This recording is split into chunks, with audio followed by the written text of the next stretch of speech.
Hello candidates, I am going to dictate you a passage from Progressive magazine. So please get ready for the dictation. The dictation will start after 15 seconds.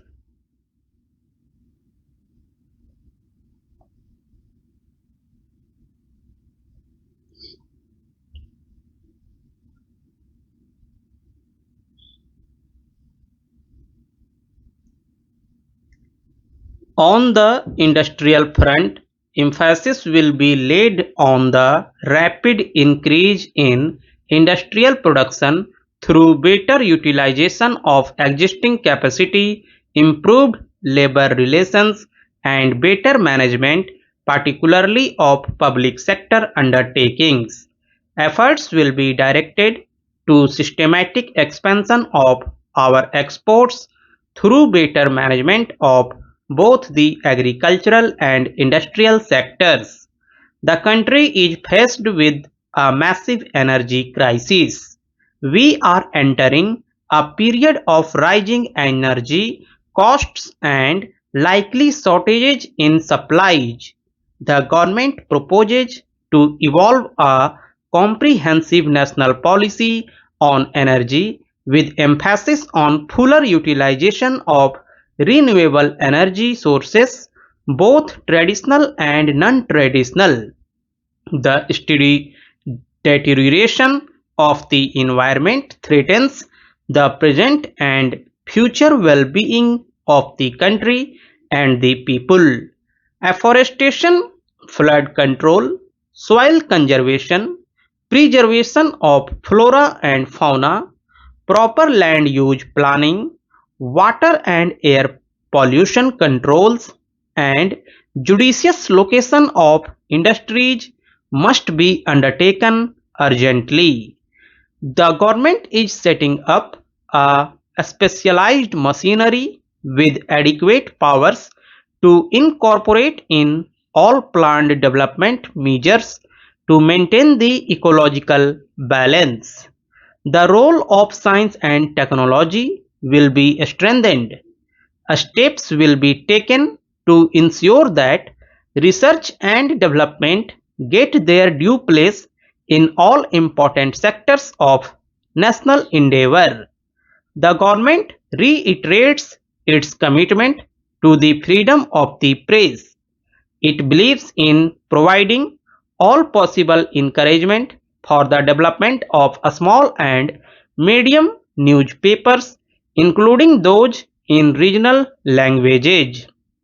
An independent judiciary is a necessary concomitant of the democratic process.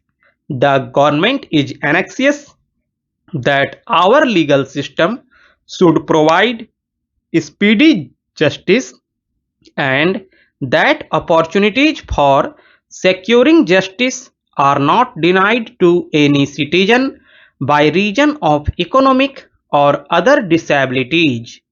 Measures for this purpose and other allied matters are proposed to be initiated.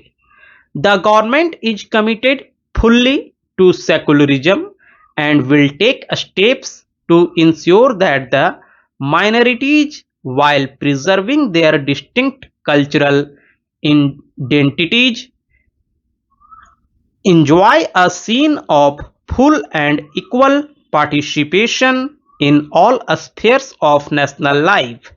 Legislation for assuring the minority character of the Aligarh Muslim University will be introduced in the next session. In a polity like ours, healthy relations between the center and the states are essential for effective functioning. It will be the endeavor of the central government to maintain and foster such relations. In international affairs, the government will follow the path of non-alignment. India has always stood steadfast in the independence of its judgment in the making of her foreign policy. The intervention of outside forces and the induction of armaments in the region as well as in our neighborhood have created a dangerous situation not only for ourselves but for the entire area. Recent developments in Afghanistan highlight the re-emergence of the Cold War. This is a matter of grave concern. The countries of the region should be allowed to devote their energies to the promotion of regional stability and cooperation with one another. The resources of the region are enormous and should be utilized for the welfare of the people there. To subject these countries to big power rivalries is totally unacceptable to us. The government intends to initiate consultations and action to foster cooperation for the well-being of the entire region. With our neighbors, the government intends to follow a policy of cooperation and friendship. With Pakistan, our relations are in the process of normalization and the government proposes to continue on the course set in motion by the Simla Agreement of 1972. We hope that the government's policy will be reciprocated in ample measure. Sino-Indian moves towards normalized relations, a potentially stabilizing factor, were inevitably affected by the Sino-Vietnam conflict. India remains willing to discuss all issues with China, including the boundary question, in search of a peaceful solution based on equality. We hope to progress also as regards bilateral exchanges. Our friendship with Vietnam remains a constant factor in our policy. We stand for a Cambodia able to seek its own destiny free of outside pressure. We intend to continue to improve our relations with ASEAN for whose members we have goodwill and understanding. The need in Southeast Asia is for mutual confidence and relaxation of tensions. Distance has been no bar to our forging close and friendly relations with the countries of Latin America or the far-flung countries of the Commonwealth. Our relations with Japan and the countries of Europe are comprehensive in nature and are mutually satisfying.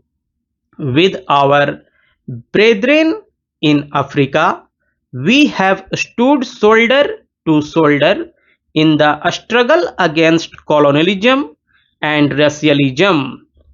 Our solidarity with the Arab cause is based on principles and we believe that a solution to the problems of West Asia cannot be found without conceding the legitimate demands of the Palestinians for their homeland. Our relations with the Soviet Union have expanded based on an abiding friendship which demonstrates the virtues of reliability and mutual understanding. We intend to deepen and extend this cooperation. We have many-sided relations with the United States. These will be further consolidated in the context of the common values we cherish as sister democracies in this region.